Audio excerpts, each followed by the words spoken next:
Giavan Petro. C'était un berger, un chevrier, qui vivait sur l'Alpe et qui menait pâturer les brebis et les moutons qu'on lui avait confiés. Oh, les jeunes femmes, elles ont une sourisette sous leur jupe, une sourisette passeline tendrette qui ne vole pas, mais qui fait s'envoler les petits oiseaux, les asperger les couilles. Si grande était la frousse Qu'il avait inculqué à notre Giavan Petro, ce vieux, avec ses histoires de sourissettes passerines dévorantes, que chaque fois que des femmes traversaient l'Alpe, même si elles passaient au loin, il se précipitait tout tremblant au milieu des brebis et des boucs et il faisait le chien de garde. De peur qu'elles ne viennent l'astiqueter. À chaque fois, il se laissait impressionner. Et vint le jour où ce patron, misogyne et grognon, est à l'article de la mort.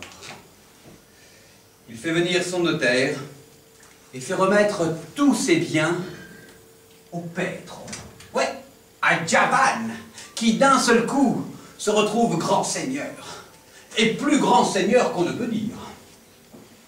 Car il n'y avait pas de baron ni de prince qui ne fût son égal. Des chèvres il avait, et des brebis, et des moutons, et des maisons, et des fermes, et des étables, et des terrains, et des bois, et des vallons, et des vallées, tout ça pour lui tout seul. Alors, tous les habitants des villages égrenés le long de la vallée qui avaient des filles à marier arrivent, se pressent, viennent le trouver. Et lui, il s'enfuyait dans la montagne avec tout son troupeau en disant « Ah, mais qu'est-ce qu'ils me veulent à moi ?» Bref, il avait peur et il ne voulait parler à personne. Bon, il y a une autre histoire qu'il faut découvrir. C'est celle de Don Faine.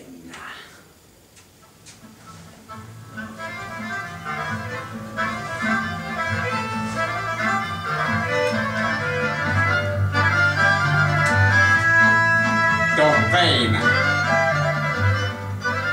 Don Fouine, un curé du fond de la vallée, qui était beau, jeune, bien causant, et qui avait une chère amie, une tendre amoureuse. Elle s'appelait Alessia. Tendrelette, fraîchelette. On aurait dit une grande dame de conte de fées. De jolis morceaux. Des longues jambes terminées par des petites fesses rondes et des mains aux longs doigts et un sourire et une façon de parler des plus délicates qu'on ne peut dire. Ouais.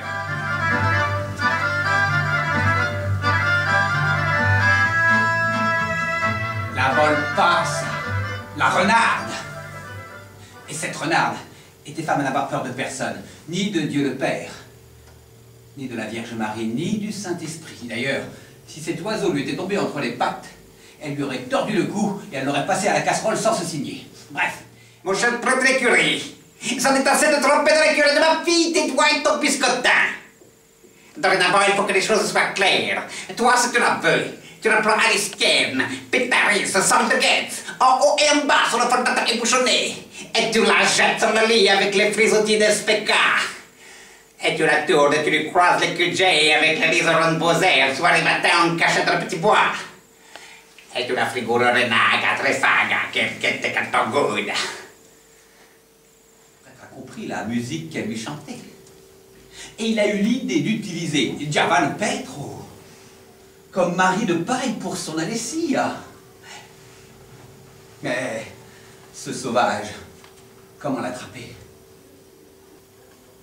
Derrière son dos, le grand mur percé d'une rosace éclabousse de rayons, car la lumière, en passant à travers les morceaux de verre colorés, frappe en longues épées pointues et miroitantes.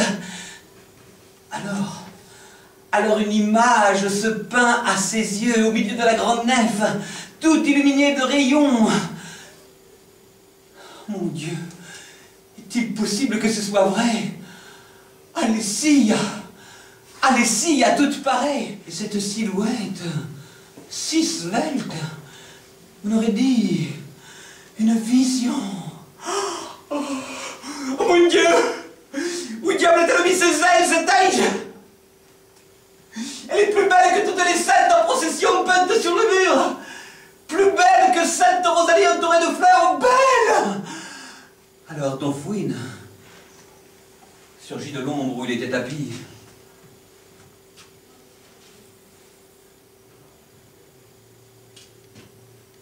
Elle te plaît? Elle est belle. C'est une jeune fille qui a perdu son père.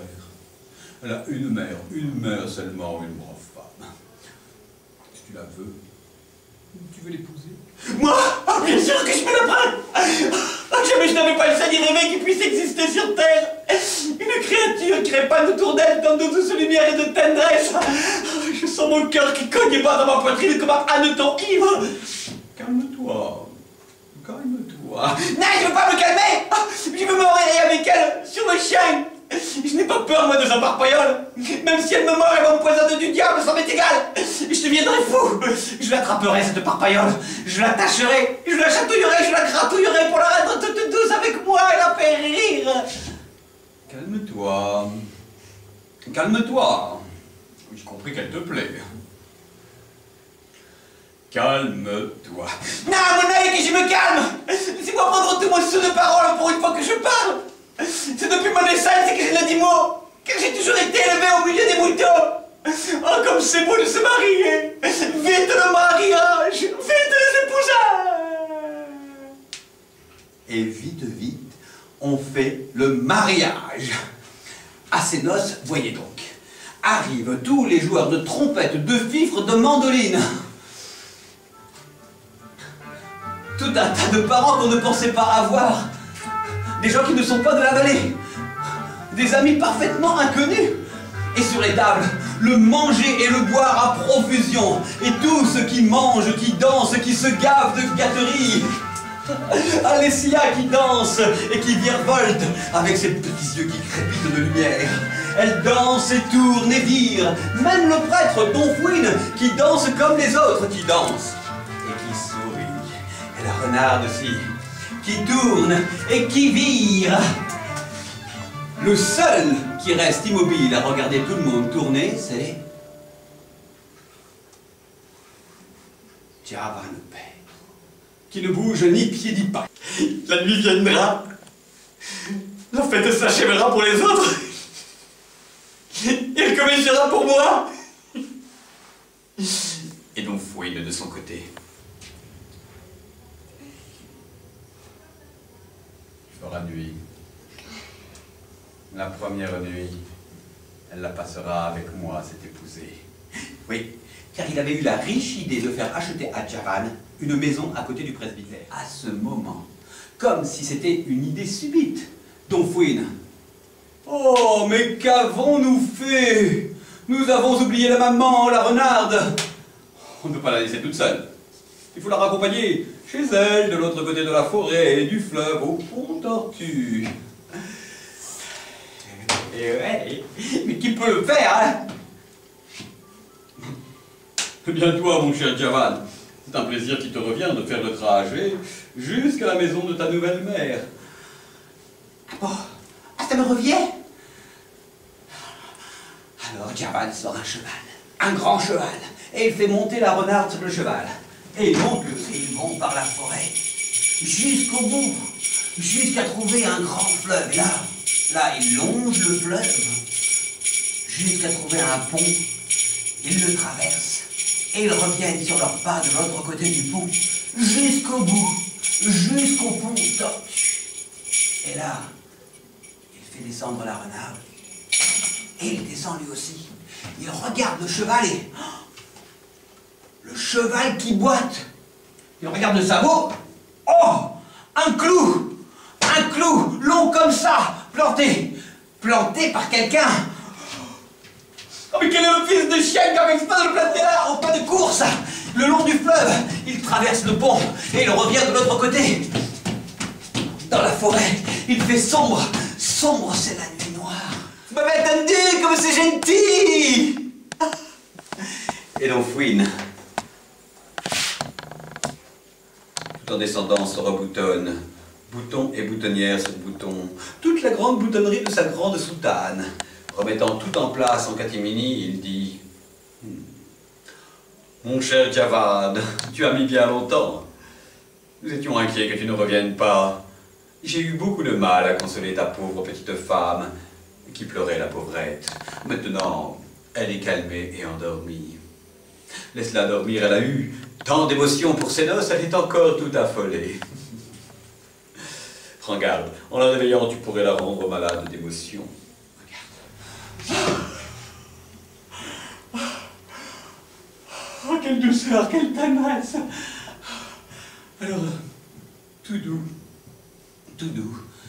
il s'approche pour mieux la regarder, sans s'en rendre compte, et il s'assied sur le lit. Oh, mon pantalon est tout trempé. J'ai dû le salir en traversant la forêt. Il vaut mieux que je la lève. Il enlève son pantalon et il se retrouve tout nu, à côté d'elle, allongé sur le lit.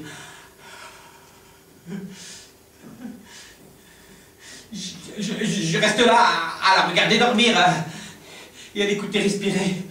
Oh, quel souffle gentil. Alessia, sentant la main qui cherche sur son ventre, dit... Oh, tu n'as jamais assez d'amour, mon gentil caraillot. Comment ça, jamais assez d'amour, c'est un Javan?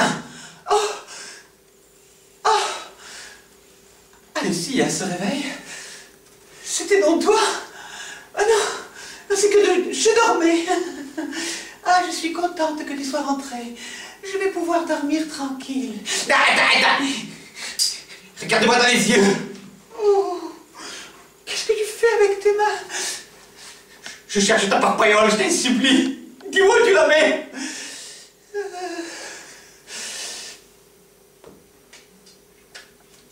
Je me déteste. Et il descend l'escalier et il détale comme un furet. Sois tranquille, je reviens tout de suite. Et dans la forêt, il y avait des loups. Aouh! Il passe à travers comme un furet. D'un grand coup de claque, il les tue sur le coup.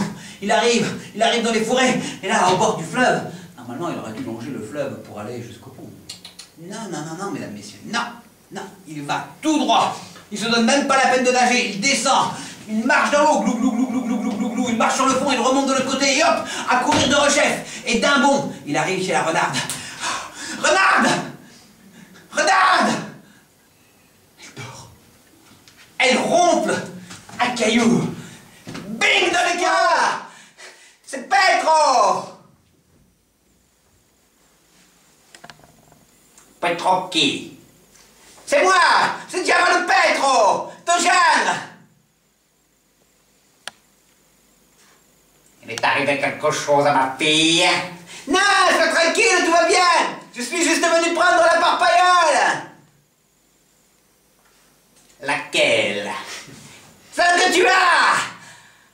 Alors là, la renarde écarquille des grands yeux. Tu n'en as pas assez avec celle de ma fille? Il te faut la mienne? Non, pas la tienne à toi, à vous! Enfin, je veux dire à celle de ta fille qu'elle a oublié à la maison. Ouh, tu es trop gentil, toi, mon cher Javan. Presque couillon. Imagine que le chat dans la maison les trouvait et les croquait. Tu serais content d'avoir une parpaillole grignotée? Je vais voir où elle est.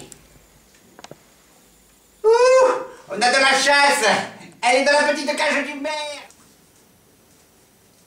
Je vais te le donner, tu le donnes à Alessia, elle sait très bien où il faut la mettre, hein? Mais tu ne le regardes pas en chemin. Et va. Et la mère fait descendre le panier. Et Javan s'en saisit et il détale comme un furet. Et là, normalement... Non, je vais mouiller la parpaillole. Alors il marche le long du fleuve jusqu'au pont. Minute. J'ai juré à la renarde de ne pas la regarder, mais de la toucher. Et j'ai pas juré. Je pourrais au moins la caresser. Alors il glisse ses doigts sous l'étoffe et il enfonce ses doigts dans les tout pantoufles. Et là dans la filasse, s'était faufilé un souriceau. Une tendre bête pour avoir chaud. Il touche le front. Ah, je le sais! Un sourisette gentil! Et à ce moment précis, arrive un grand bûcheron avec sa hache sur l'épaule. En travers. Qu'est-ce qu'il a te trouvé une bestiole? Ouais, c'est la parpaillole, la sourisette de ma femme qui s'est enfuie. La parpaillole de ta femme? Ouais, tu n'as pas de femme, toi? Si. Et alors, elle n'a pas de parpaillole? Si. Elle en a une. Et alors, jamais elle ne se sauve? Qui? Ma femme ou la parpaillole? Ah, tu as le crâne dur, toi! Ce qu'il y a, c'est qu'elle l'a oublié à la maison, et aussi parce que c'est dangereux d'aller à l'église avec une parpaillole. Elle nage! Elle nage!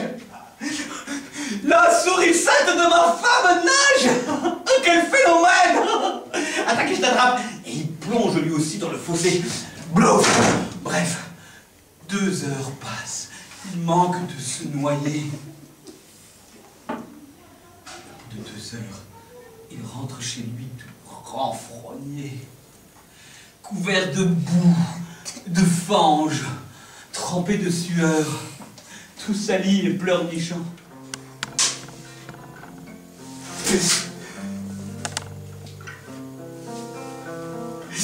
Il arrive devant la maison, juste au moment où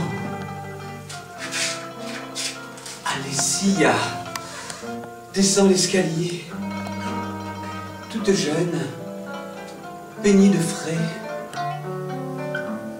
propre comme un bébé, bien reposée d'avoir dormi, et elle voit ce pauvre garçon.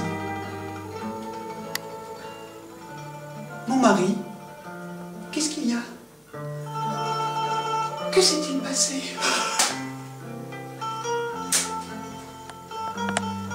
Un terrible malheur!